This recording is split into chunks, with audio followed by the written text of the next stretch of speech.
आज Doubtnut app download करें। Doubtnut पर अपने सभी गणित, रसायन विज्ञान, भौतिक विज्ञान और जीव विज्ञान के डाउट्स का करो सफाया। बस प्रश्न की फोटो खींचो, एक ही प्रश्न को क्रॉप करो और तुरंत वीडियो सोल्यूशन पाओ। अभी डाउनलोड करें। हेलो दोस्तों, हमें प्रश्न दिया हुआ है। भारत में गणित, खगोलिक, भाषा विज्ञान, तर्क तथा नैतिकता में महान विद्वता की एक लंबी एवं अटूट परंपरा रही है। फिर भी इसके साथ एवं समांतर हमारे समाज में बहुत से अंधविश्वासी तथा रूढ़िवादी दृष्टिकोण व परंपराएं फली फूली हैं और दुर्भाग्य से ऐसा अभी भी हो रहा है और बहुत से शिक्षित लोगों में व्याप्त है। इन दृष्टिकोण का विरोध करने के लिए अपनी रणनीति बनाने में आप अपने विज्ञान के ज्ञान का उपयोग किस प्रकार करेंगे, ये हमसे प्रश्न पूछ रहा है। तो बात कर लेते हैं ऐसी परंपराओं की और इसके क्या हम विज्ञान का उपयोग किस प्रकार से इसमें कर सकते हैं। ठीक है, तो जैसा कि हम जानते हैं, भारत हमारे देश में रूढ़िवादिताएं और अतार्किक कर्मकांडों का काफ़ी प्रचलन है और इनको समाज से हटाना कोई छोटा मोटा या सुगम मार्ग से संभव नहीं है। जैसे कई तरह के अंधविश्वासों का होना, इन सब चीज़ों को आसानी से नहीं हटाया जा सकता। अगर इन कारणों की या इनके व्यवहार को जन्म देने वाले कुछ कारणों की बात करें तो ऐसे कौन कौन से कारण हैं, पहले इसको जान लेते हैं, फिर अपना हम इसमें विज्ञान का उपयोग भी देखेंगे। तो पहले हम एक एक करके इसके कारण समझते हैं। देखिए, यहाँ पर मैंने कुछ अंधविश्वास तथा रूढ़िवादी दृष्टिकोण के कारण आपको लिख रखे हैं, दिए हुए हैं। देखिए, पहला कारण हमारा क्या है?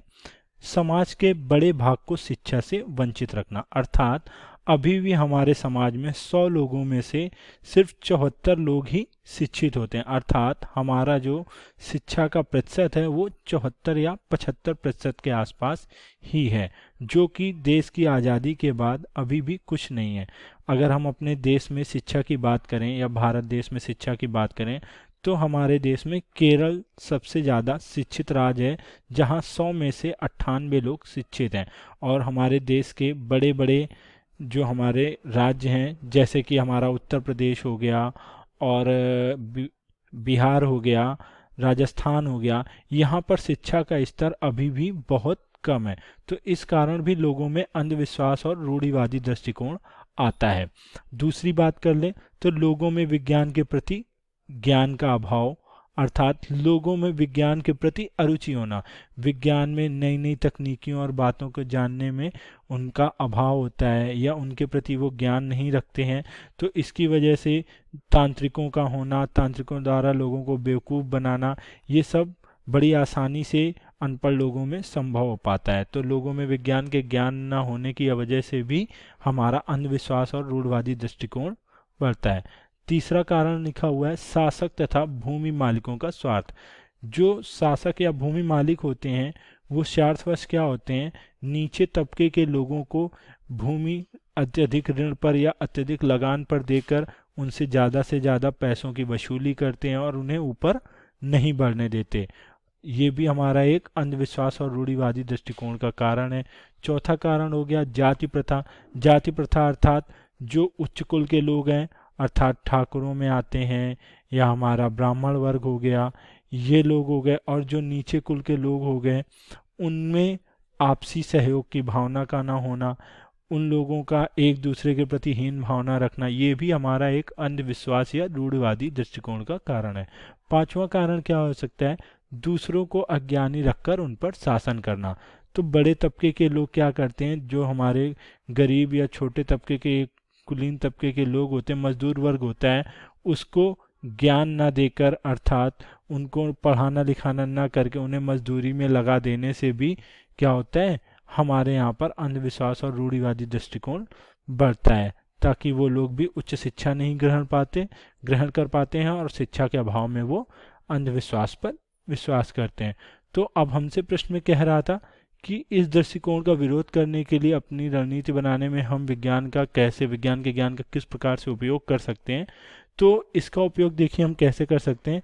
ज़्यादा से ज़्यादा इलेक्ट्रॉनिक संचार माध्यम, जैसे हमारे रेडियो हो गए, टीवी हो गए, समाचार पत्र हो गया, विज्ञान प्रदर्शनियां हो गई, आदि के द्वारा विज्ञान एवं तकनीक के विकास में लोगों की रुचि को जागृत करके उनके व्यवहार को बदलने से हमें जो हमें अपने ध्येय की प्राप्ति हो सकती है।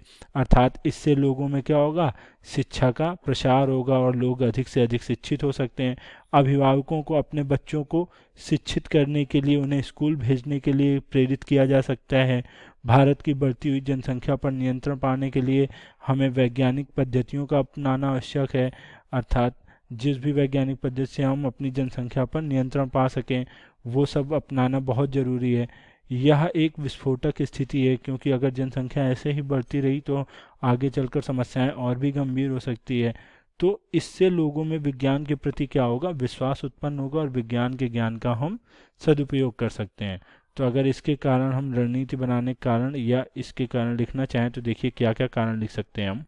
देखिए ये मैंने कुछ कारण लिखे हैं जो हम विज्ञान का उपयोग करके, जिनके द्वारा हम क्या कर सकते हैं, रूढ़िवादी दृष्टिकोण और अंधविश्वासी परंपरा को दूर कर सकते हैं। कैसे?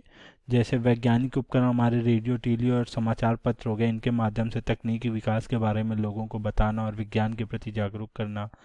वैज्ञानिक पद्धतियों द्वारा बढ़ती जनसंख्या पर नियंत्रण करके, अभिभावकों को बच्चों की शिक्षा के प्रति उन्हें जागरूक करके, जो हमारे शिक्षा के नए नए माध्यम हो सकते हैं उनके माध्यम बताकर उन्हें शिक्षा के प्रति जागरूक बनाकर। चौथा, विज्ञान प्रदर्शनी लगाकर लोगों में विज्ञान के प्रति रुचि बढ़ाकर। तो ये हमारे कुछ वैज्ञानिक या विज्ञान के उपयोग हैं जिनके माध्यम से हम जो रूढ़िवादी दृष्टिकोण या अंधविश्वास है उसको कम कर सकते हैं। यही हमसे प्रश्न में पूछा गया था। डाउटनट देखने के लिए धन्यवाद। कक्षा 6ठी से 12वीं से लेकर नीट, IIT, जेईई वो एडवांस के लेवल तक 1 करोड़ से ज़्यादा छात्रों का भरोसा। आज ही डाउनलोड करें डाउटनेट ऐप या व्हाट्सएप करें अपने सारे डाउट्स 8400 400 400 पर।